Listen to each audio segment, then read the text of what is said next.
Coming in at a number 10 spot, we have the Devil's Tower. This brick tower was built in 1910 by millionaire sugar importer Manuel Rionda. He claims he built it for his late wife, Harriet Rionda, in order to give her a better view of the skyline. However, nowadays many believe his wife's spirit is stuck inside of the tower. According to the local legend, Harriet spotted Manuel with another woman one day, and despite the fact that she may have suspected cheating for over years, she still went off to the tower and took her own life out of grief. Since her alleged suicide, there has been several stories of hauntings, including accounts from persons who claim they were propelled by an eerie force. After all these tragedies, the tower was eventually named into the Devil's Tower, and I could say this name fits pretty well. At a number 9 spot, we have the Jersey Devil. Did you know that the mascot of the NHL team, New Jersey Devils, is based on a real creature that used to terrorize the state for years?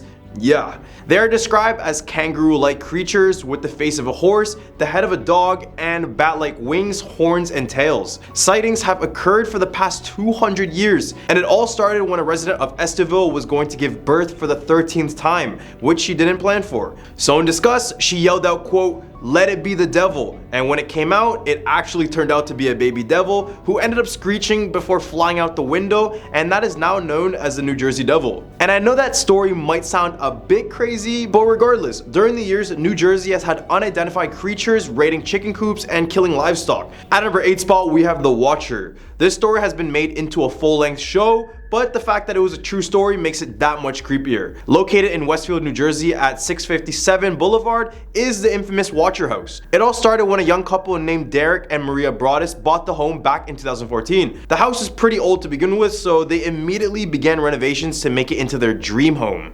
However, shortly after they were official owners of the home, they would receive several letters from a person only known as the Watcher. The first letter read, quote, "657 Boulevard has been the subject of my family for decades now, and as it approaches its 110th birthday, I have been put in charge of watching and waiting for its second coming. My grandfather watched the house in 1920s, and my father watched it in the 1960s. It is now my time." Do you know the history of the house? Do you know what lies within the walls of 657 Boulevard? Why are you here? I will find out. Eventually, the couple would get more and more letters to the point when the police needed to be involved. And when they finally sold the home, they never really uncovered who the Watcher truly was. At a number 7 spot, we have the Hindenburg Hangar.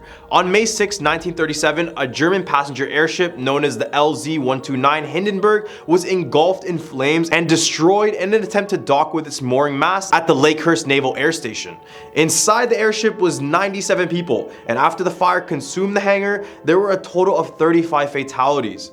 This news eventually broke out and would immediately mark the end of the airship era. And even though the accident occurred almost 90 years ago, it's said that the air station is haunted by the ghosts of the former passengers of the Hindenburg. More specifically, this supernatural activity is mostly found inside of Hangar 1 or the Hindenburg Hangar. Here, some visitors claim to smell the scent of burning flesh as if the fire accident is happening all over again. Overnight workers of the air station also claim to hear someone walking inside of the hangar when it's confirmed that no one else is there. They usually leave the hangar alone due to these reasons, but regardless, that hangar has a very bad vibe to it, and I wouldn't be surprised that it's somewhat cursed in some way. At number 6 spot, we have Clinton Road. First of all, this is probably the only road in the US where I read that many haunting experiences where I wouldn't even want to consider driving on this road at all. I'm not even lying. This road went through it all. Satanic rituals, UFOs, mythical creatures, ghostly Camaros, and even hate groups. After all of this history, it makes sense why many people consider this to be the most haunted road in the United States.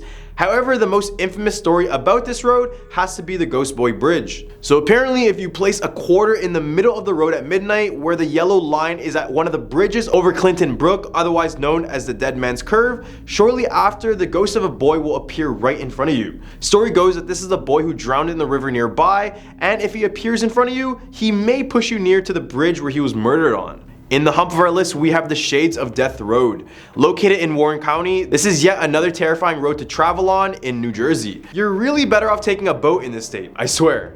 It's a 2-lane rural road that is around 7 miles in length. Legend of the road tells us of a time many years ago when a car full of teenagers were driving down this road to get to their prom. However, the road was extremely slippery that night, and when the car took a sharp turn, the car lost control and fell into a ditch, killing every single teenager in the vehicle. Nowadays, if you find that this road is very slippery, especially during a rainstorm, chances are you may catch a glimpse of one of the girl teenagers still wearing her prom dress. and some have even picked her up only to find that she disappears out of nowhere before arriving at her destination. The forest around this road has also been the site of many grisly murders and disappearances, and after many countless reports, this street was eventually given the name Death. At a number 4 spot, we have the Pines Barrens.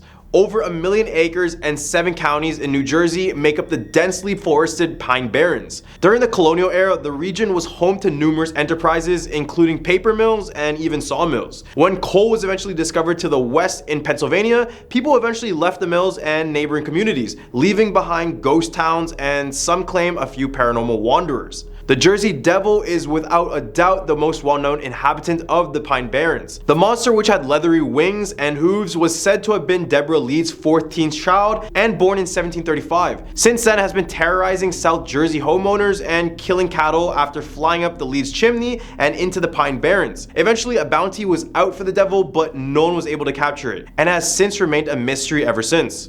At a number 3 spot, we have the Flanders Hotel. Alongside Jersey Shore is the infamous Flanders Hotel on 11th and Boardwalk in Ocean City.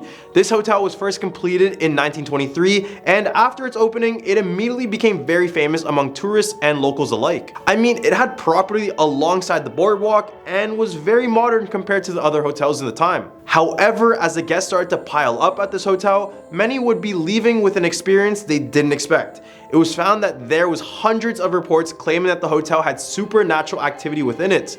However, the most common story is that of a ghost of a young woman looking for something in the hotel. Many people claim to see this woman in white wearing a wedding gown who always seemed to be looking for something on the floor. The story goes that this woman was named Emily, and during World War I, her husband never ended up returning. So it's said that her spirit is still at the hotel in hopes that her husband will finally return and she will find the ring that he was going to give her.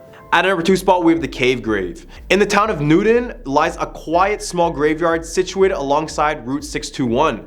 Though the majority of the stones from the 19th and 20th century are upright limestone or granite, there is one memorial that is quite unique from the rest. It is a headstone located about 50 yards outside the cemetery's boundaries, which actually closes the entrance to a cave. Inscribed on the stone are the names of James, Margaret, and J. Howard Lewis, and the year 1909. Story goes that all 3 of these people were young children when they passed away. It all started when Margaret went into the cave and eventually got lost. So the boys decided to go in as well to save their sister, but they would meet the same type of fate and disappear into the cave's abyss. After several rescue missions were done, the bodies of the children were just never found. Many cave explorers claim that the cave has some of the most supernatural activity within it. Many people claim to hear the voices of these children, while others claim that Margaret is haunting the cave by appearing to explorers in her dirty dress. All the way at a number 1 spot, we have the Trenton Psychiatric Hospital. Trenton Psychiatric Hospital, originally named New Jersey State Lunatic Asylum, has a long history of helping mentally ill patients and even harming them. The hospital opened in 1848 and welcomed 86 patients. The first superintendent, Horace, was a good man and provided excellent care for all the people in his custody.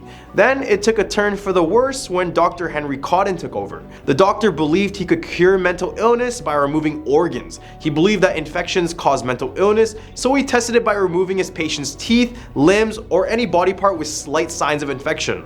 This would cause dozens of patients to pass away, and many claim that you can hear the screams of his patients inside of the walls of the hospital to this day. Others even claim to see the apparition of Dr. Cotton himself and other ghosts with missing limbs. Unfortunately, after his passing in 1933, a review found his medical procedures caused 45% of his patients to perish. The irony was, the doctor was clinically insane as well. From a shaman who cursed the lands of the state to witches in every single corner of history, New Mexico is rich in horror culture. I'm your host Andrew, and here are your top 10 scary New Mexico urban legends. At a number 10 spot, we have the Tommyknockers. The legend of the Tommyknockers originates from the state of New Mexico. The legend follows a group of miners when they stumbled upon a strange and powerful object buried deep within the earth.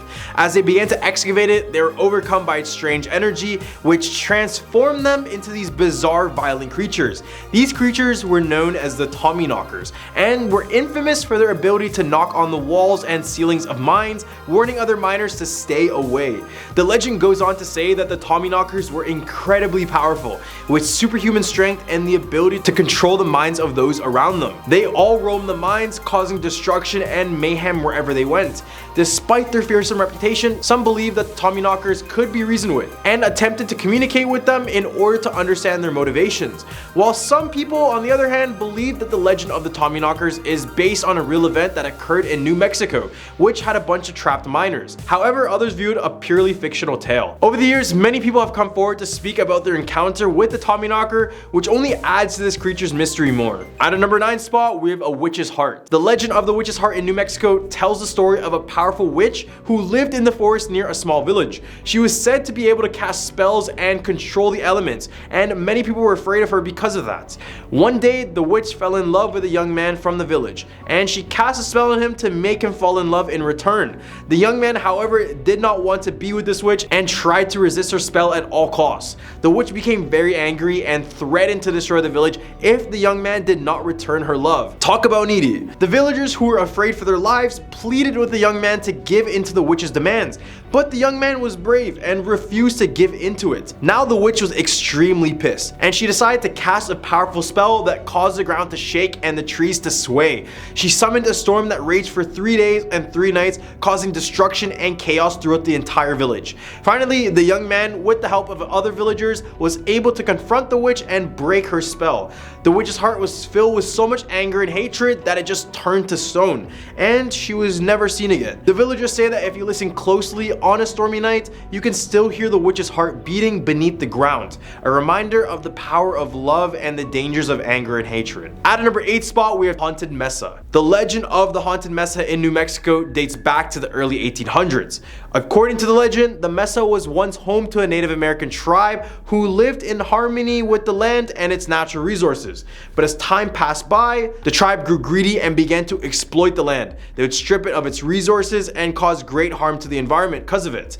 As a punishment for their actions, the spirits of the land rose up and cursed the tribe, causing them to be consumed by a terrible darkness. The tribe was never seen again, and the mesa has been haunted ever since by the spirits of the land. They are said to still roam the area at night, searching for those who dare to desecrate the land. Many people have reported strange and eerie occurrences on the Haunted Mesa, including ghostly apparitions, unexplained noises, and mysterious lights. Some have even claimed to see the ghosts of the Native American tribe still wandering the mesa in search of redemption.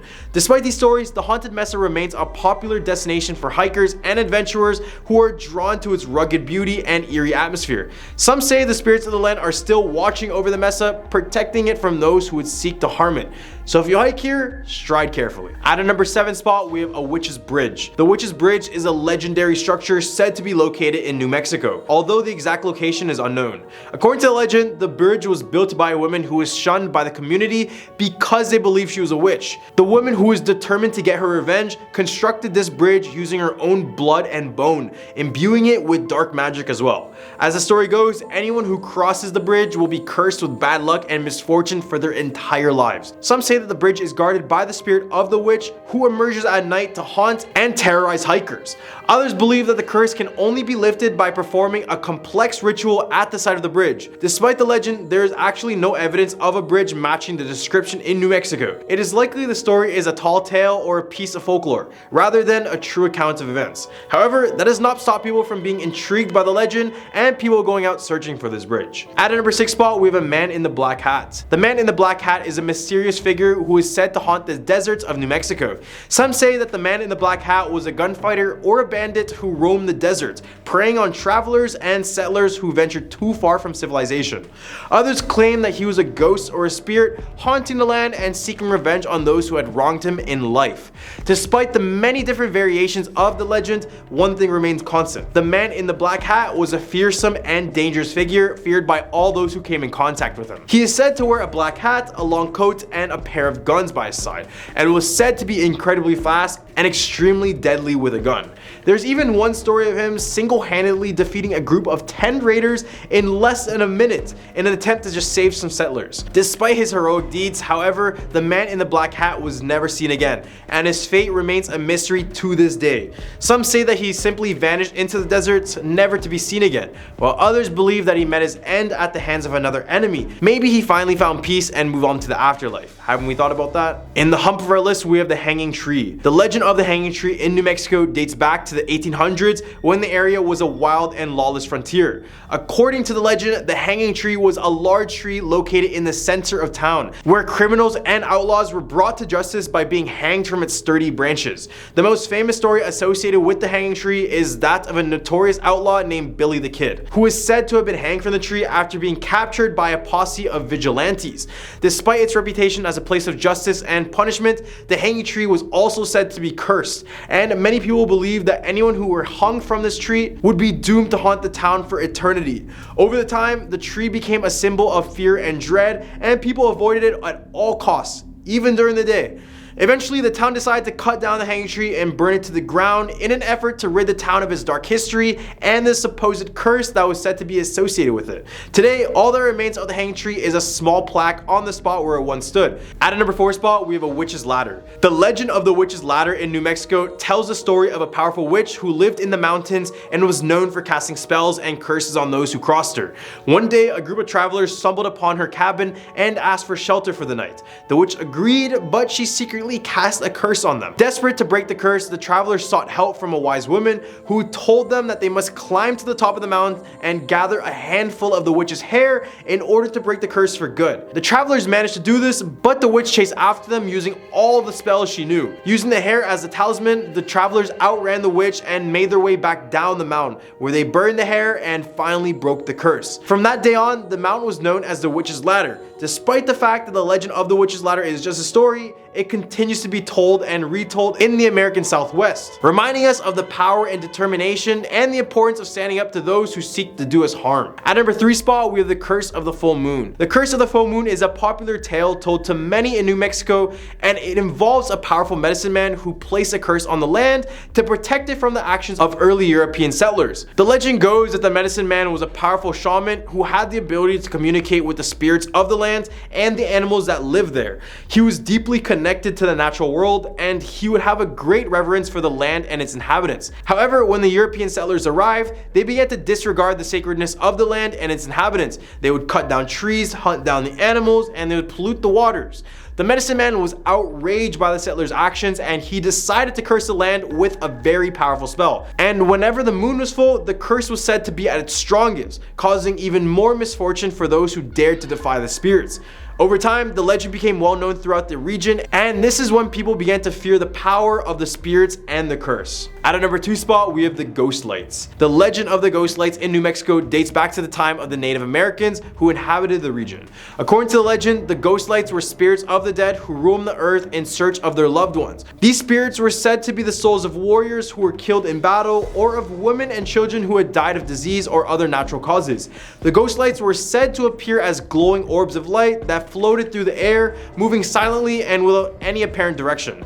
Many people have claimed to have seen the ghost lights and described them as eerie and settling, and some even reported feeling a sense of fear or dread when the lights were present. Despite this, however, many people also found that the ghost lights to be fascinating and mysterious, and they often went out of their way to try and catch a glimpse of these elusive spirits. In the recent years, the legend of the ghost lights in New Mexico has taken on a new dimension, with some people claiming to have captured video footage or photographs of the light. So if you guys want to see, go search it up on Google, and I promise you, you'll find one photo with it. At a number 1 spot, we have the Taos hum. The Taos hum is a mysterious low-frequency sound that has been reported in the town of Taos, New Mexico. It is described as a faint droning sound that is similar to the hum of a distant engine or the drone of a bee.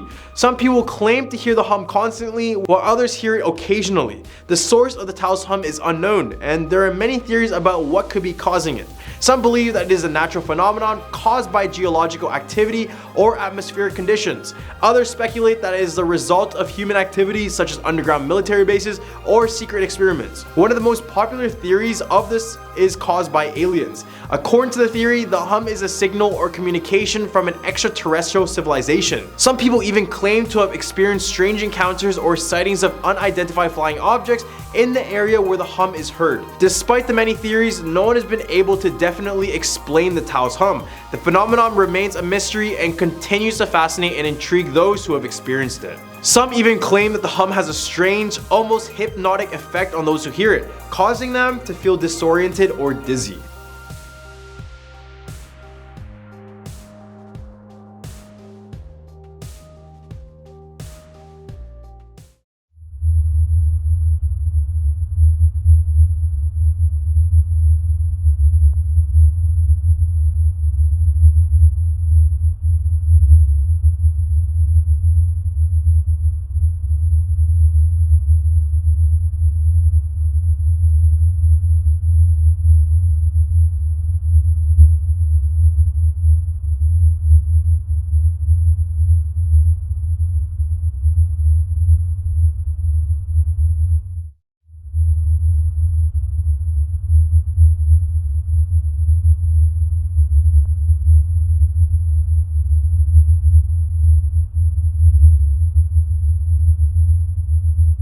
Starting our list at number 10, we have the Ningen. Japanese researchers and fishermen who sail close to Antarctica have only recently started reporting seeing this creature. The Ningen has been described as a whale-like humanoid that is white in color and has human-like arms, and sometimes it walks as a bipedal. Oh yeah, it's also 65 to 100 feet long, so it's pretty hard to miss. One story goes that a research crew set sail to Antarctica. As they looked off in the distance, they observed what they initially thought was a submarine. However, as they kept getting closer, the creature would become aware of their presence and would dive into the icy waters. Some say they're able to use their hind legs to walk on land, making them an issue in the waters as well as on the land. I guess Aquaman got some competition now. At number 9, we have the freshwater lake under the ice. There are hundreds of subglacial lakes in Antarctica. Lake Vostok is the most mysterious one. It's estimated to be the size of Lake Ontario, and it's almost 3 miles below the ice sheets that cover the land. This would be a great spot for an introvert, wouldn't it? Despite the below freezing temperatures, scientists claim that the lake remains a liquid because of the pressure above from the ice combined from the pressure below from Earth's geothermal heat. The lake is located directly below a Russian station, and it's said that the Russians drilled a 3-mile hole through the ice and down to the lake. As they collected samples from the lake, they discovered that life actually existed below. Not just bacteria and microorganisms, but it was reported that organism 46b was found there. Russian explorer Dr. Anton Paldalka claims that during his exploration of the lake, he saw the creature firsthand, reporting it to be a 14-tentacle squid-like creature around 30 to 40 feet long. Coming in at number 8, we have the ghost of Shackleton. In 1915, explorer Sir Ernest Shackleton and his crew set off on a voyage to explore the South Pole. However, before they could make it to Antarctica, the ship they were on got trapped and crushed by the ice. The crew managed to hop on a lifeboat and travel hundreds of miles to safety. Ernest Shackleton miraculously survived, but he didn't stop there. He decided to travel once again, but would pass away from a heart attack and was buried on Ross Island in the South Pole. Now it's said that his hut, which stands to this day, is actually haunted by his ghost. At number 7, we have the spirits of Ross Island. In November 1979, Air New Zealand Flight 901 would fly right into Mount Erebus on Ross Island. This crash killed all 237 passengers and 20 crew on board.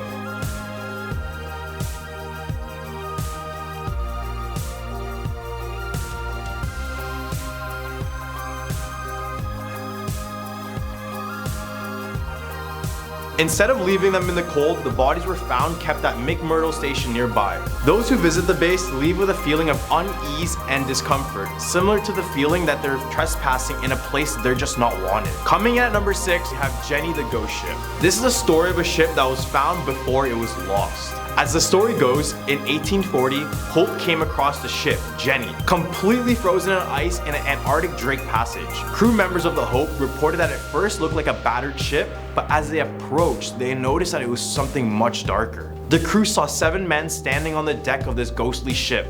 However, they were standing frozen solid. The rest of the crew, including the captain, were also found frozen to death. As they hit the captain's quarters, they read the ship's last log saying, quote, May 4th, 1823, no food for 71 days, and I am the only person left alive. The ship set sail all the way back in 1823, which meant that it was frozen in ice for almost 20 years. Man, people were so crazy back in the day. Imagine being in the 1800s with these kind of ships and thinking, let's travel to a cold and isolated place. What a great idea. However, one thing is for certain, the Jenny ghost ship was never seen again. And some say it's still frozen in the ice sheets where the crew members are waiting to be liberated once again. Right at our number 5 spot, we have the singing ice. The Ross Ice Shelf in Antarctica is emitting tones reminiscent of a didgeridoo, or the soundtrack of a horror film. The sounds are created when wind whips across the snow dunes, causing the ice to vibrate. Or could it be the ice is alive? The Ross Ice Shelf is the largest of its kind and is estimated to be around the size of France. The rough surface of the ice shelf lets out an almost continuous hum of low tones as the wind passes through. The vibrations are too low to be heard by the human ear, but accelerated recordings reveal the mysterious sounds of the ice.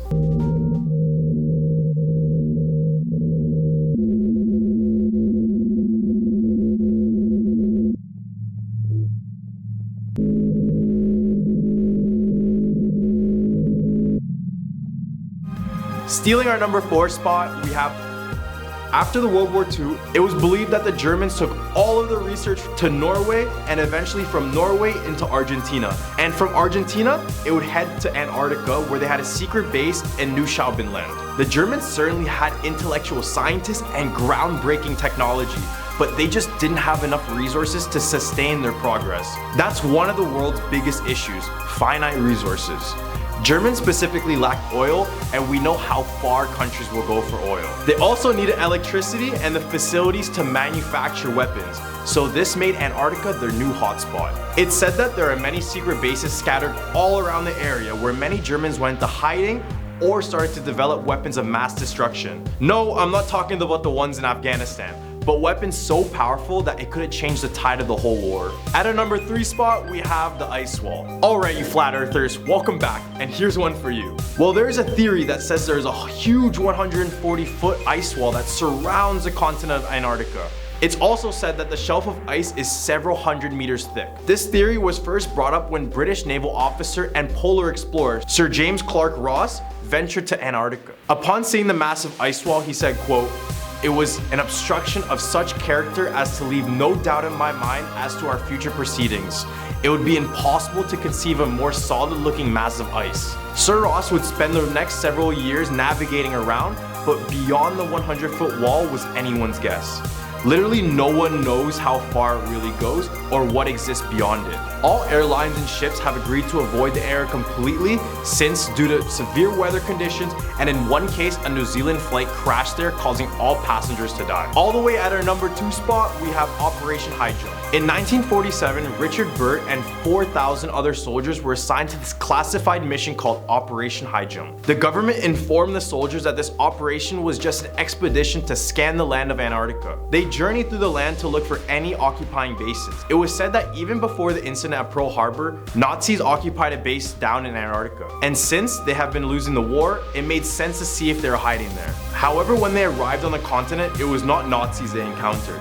All 4,000 men, including Richard, claimed to see the hollow earth entrance. Here they saw an ancient race consisting of reptilian-like creatures, just like a bunch of Mark Zuckerbergs. In Richard Burt's journal, he says that once they came in contact with the ancient race, they were met with hostility.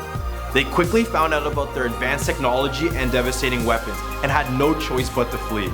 Richard had documented all of his expeditions, so in an attempt to silence him, the US government decided to confiscate the journal as soon as he got back. This is where it gets real. In 1957, Richard Burt did an interview about the operation in secret, but after 3 months he would die in his sleep, possibly from the government silencing him.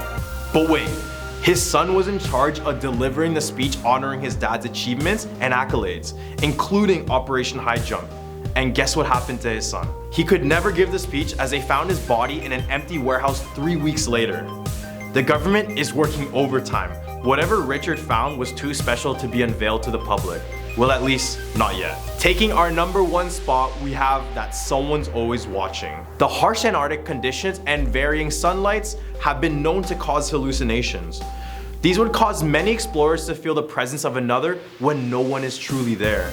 This phenomenon is known as the third man factor, and it was alluded in T.S. Eliot's 1922 poem, The Wasteland. This poem describes instances where explorers feel or see a presence of another, such as shadows and voices. This specific reference was inspired by Ernest Shackleton's Antarctic expeditions, where every member of the group was believed to have shared the same experience. The event is supposed to bring comfort to those who are going through the most desperate and traumatic times of their lives. Others refer to the third man as a guardian angel or an imaginary friend. Therefore, it's not unreasonable to assume that it plays a big part in the final moment of some unfortunate people's lives. In my opinion, seeing another ghost figure in Antarctica would not give me comfort, but would probably speed up the process of me dying. Starting off at number 10, Loch Ness Monster. Of course, Nessie has to come first. From the beginning, it was Nessie who wanted me there. Nessie? You nicknamed my daughter after the Loch Ness Monster?!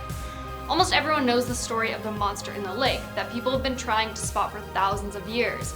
The first recorded spotting was in 565, but few have actually seen it. The world took an interest in this myth in the 1930s, when the first photograph was released claiming that this was the Loch Ness Monster. In 1933, Alec Campbell reported a sighting by Aldi McKay of what she believed to be Nessie. Mr. Campbell's report described a whale-like creature in the loch's waters. cascading and churning.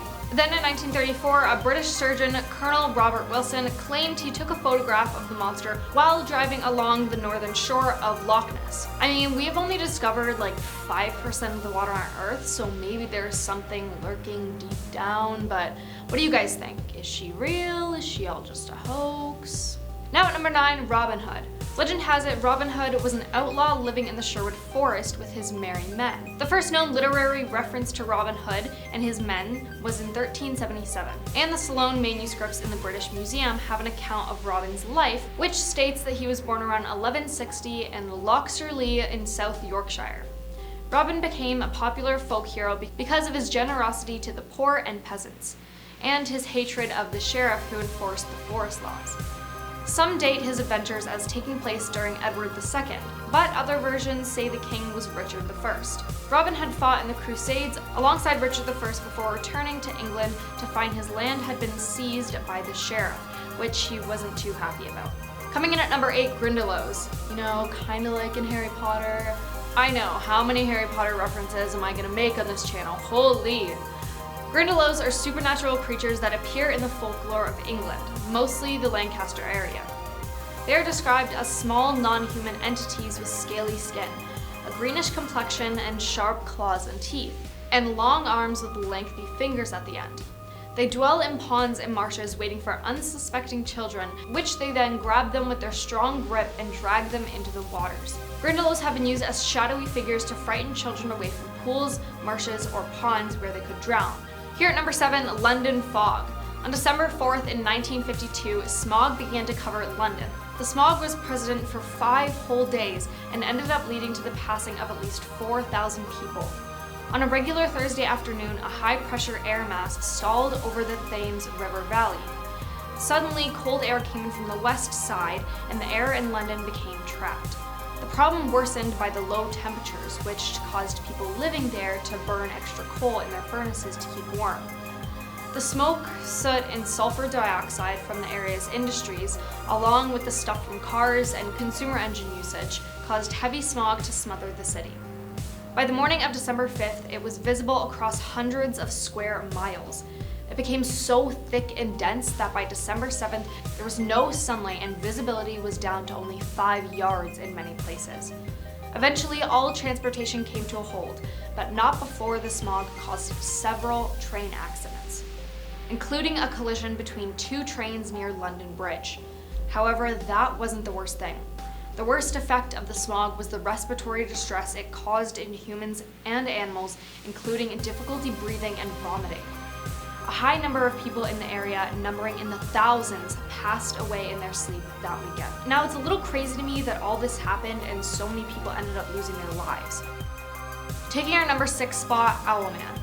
A small churchyard in Mornin was a sacred spot long before the 13th century church was built there, with views over the Helford River. Sightings of a flying creature about 5 feet tall, half man, half owl, with glowing red eyes, silver feathers, and crab-like claws have terrified tourists since the 1970s. Oddly, all but one of the dozen or so eyewitnesses of the Owlman have been girls or young women, most under 16. So is this a creature that lurks the night, or is it a real person that wants to capture women and hurt them? Halfway at number 5, King Arthur and Excalibur. Still a relatively well-known myth, King Arthur and the Sword and the Stone is a myth of strength and honor. The legend goes that the magician Merlin placed the sword Excalibur in a stone, and whoever removed it would be the rightful king. Then Arthur removed it and went on to defend the country against invaders, along with many other heroic tales.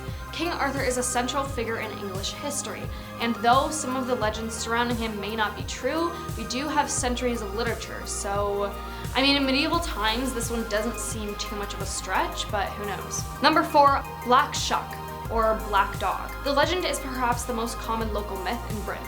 Among the graveyards, by crossroads, in the darkest forests, lurks a fear stirred first in the early medieval times. In Suffolk, this calf-sized hound with glowing red eyes is a harbinger of doom and death. It often appears during electrical storms, such as the one that struck both the churches of Bungay and Blytheburg on the same day at the exact same moment in August 1577. leaving scorched claw marks on the church door at Blytheburg. And there were at least 2 fatalities. I mean, remember what I said about black dogs and top 10 TikToks that will make you question reality? Which, check out the video if you haven't already, but I mean, I don't know. I love black dogs, but still. Coming in at number 3, red caps. A red cap is a malicious and malevolent goblin creature. They are said to live in the ruined castles along the Scottish borders, murdering those who stray into their homes. They wear red hats that are dyed with their victims' blood. And to keep their hats red, they must hurt others regularly, because if they don't, they won't survive. You can't outrun a red cap and they will always catch you. I mean, go there and see if you can find one, but know that you have been warned. Here at number 2, the Nuclavi. It's said to be the most terrifying creature of Britain. Around the waters of Orkney lives a skinless human horse, a being of rage and pestilence. The Nuclavi has a head of a man, only much bigger. Some people speak of flippers on its legs. The sea-dwelling beast kills crops with its breath and makes livestock sick when it comes onto land, smelling of burning seaweed and set to exact revenge on any helpless soul unfortunate enough to witness its arrival. Like many British monsters, it's said that if you want to escape from its demonic presence, you need to leap across a freshwater stream or river. Taking our number 1 spot, Jack the Ripper. Jack the Ripper terrorized London in 1888, taking the lives of at least 5 women and disfiguring their bodies in an unusual manner, indicating that the killer had a very good knowledge of human anatomy. The culprit was never captured or even identified, and Jack the Ripper remains one of England's and the world's most infamous criminals. All 5 passings took place within a mile of each other, in or near the Whitechapel district of London's East End, from August 7th to September 10th, 1888. Now, despite having committed these heinous crimes and investigations claiming definitive evidence on their identity, his or her name and motive is still unknown. Kicking it off at number 10, Ghost of Stowe Lake. San Francisco's Golden Gate Park is home to one of the city's most famous ghosts. Stowe Lake is said to be haunted by the spirit of a woman who, after attempting to save her child, who fell in the water, drowned in the lake. Legend says that this woman, referred to as the White Lady, wanders the edges of Stowe Lake as she searches for her child. She can even be summoned by visitors. It's said that the most active area surrounding the lake is near the Pioneer Woman and Children's statue. Ghost seekers can summon the woman by calling out, White Lady, I have your baby," 3 times. If she believes you, the woman will appear before you and will ask for her baby back. The legend bewars both skeptics and believers from doing this, because if you tell her you have her baby, the woman will haunt you for the rest of your life. If you tell the woman you don't have her baby after summoning her, legend says she will drag you into Stowe Lake and you will suffer the same fate she did in the lake. Now at number 9, the Dark Watchers.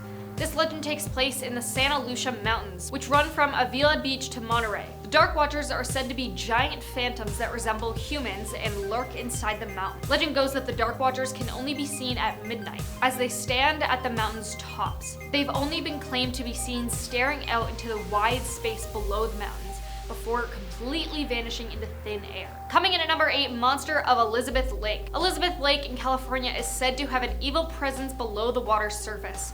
Elizabeth Lake is just outside Lancaster in LA. It's said to have been created by the devil himself to keep his hellish pets. The urban legend says that the passageway to hell can be found if you swim deep into the lake. The first sighting of the monster of Elizabeth Lake dates back to 1880. The monster is said to have the neck of a giraffe, head of a bulldog, bat wings, estimated to be about 50 feet long, and smells of decay. Sightings of the monster of Elizabeth Lake continue to be reported and strike fear in the locals. Here at number 7, the hauntings of Turnbull Canyon. In the Puente Hills Preserve near Witter Turnbull Canyon is a popular hiking site in the preserve. It was previously referred to as Harakanuga, sorry if I pronounced that wrong, which translates to the place of the devil. According to the legend, the region is haunted by the Indians who were executed for not converting to Catholicism. Their spirits are believed to be lingering inside the depths of the canyon, waiting to get out. Many years later, Turnbull became the site of numerous satanic rituals held by people who mysteriously disappeared.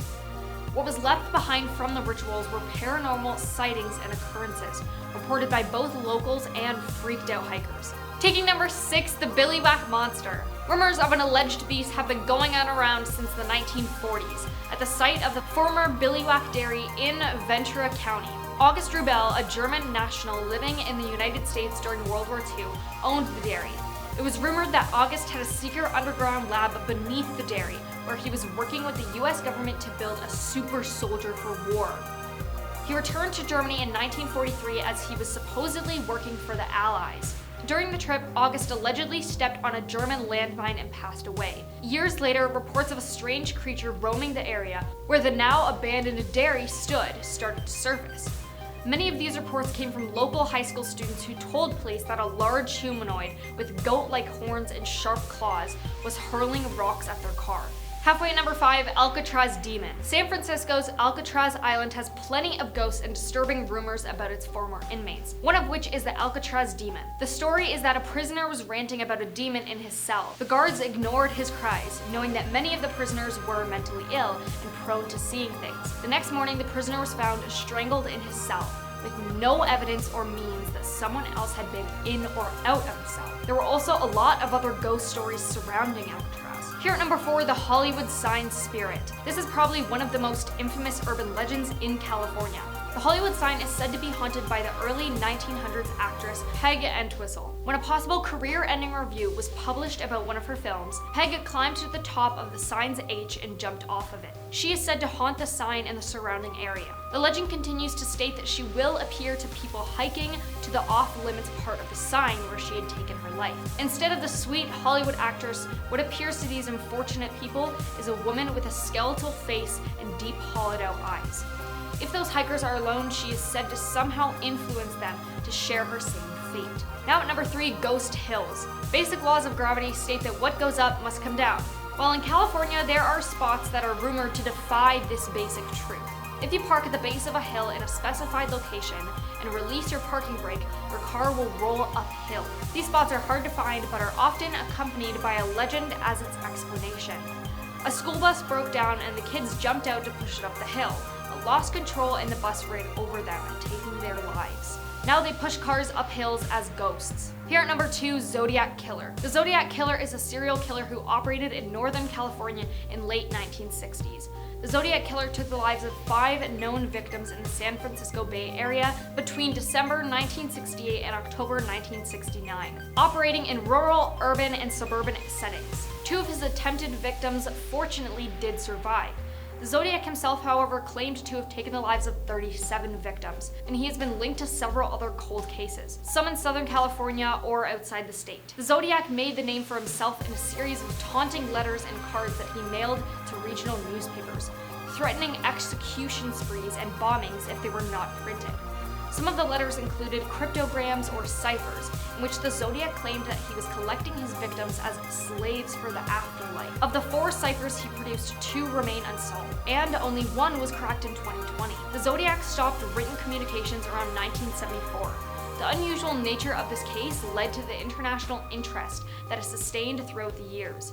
The case also still remains open in the city of Vallejo, as well as in Napa County and Solano County. The California Department of Justice has maintained an open case file on the Zodiac since 1969. Although in late 2021, a team of specialists who investigate cold cases say they identified the Zodiac Killer as Gary Francis Post, who passed away in 2018. The team's years of digging uncovered new forensic evidence and photos from his darkroom. One image features a scar on the forehead of Gary's that matches a scar on the sketch of the Zodiac. It's insane that he stopped communication in 1974 and passed away in 2018, but they only identified him last year. Coming in at number 1, the Charman. The Charman's origin story is quite gruesome. A father and son were both caught in a house fire and horribly burnt in 1948. After the fire, the son became so mentally unstable that he executed his father. When the police found the son, he was so unrecognizably burnt, they didn't realize he was alive. So he ran away before they were able to arrest him for what he did to his father. The story goes that ever since then, the Charman can be spotted wandering the woods surrounding Ojai, occasionally approaching tents of innocent campers or pretending to be a hitchhiker and then attempting to attack them.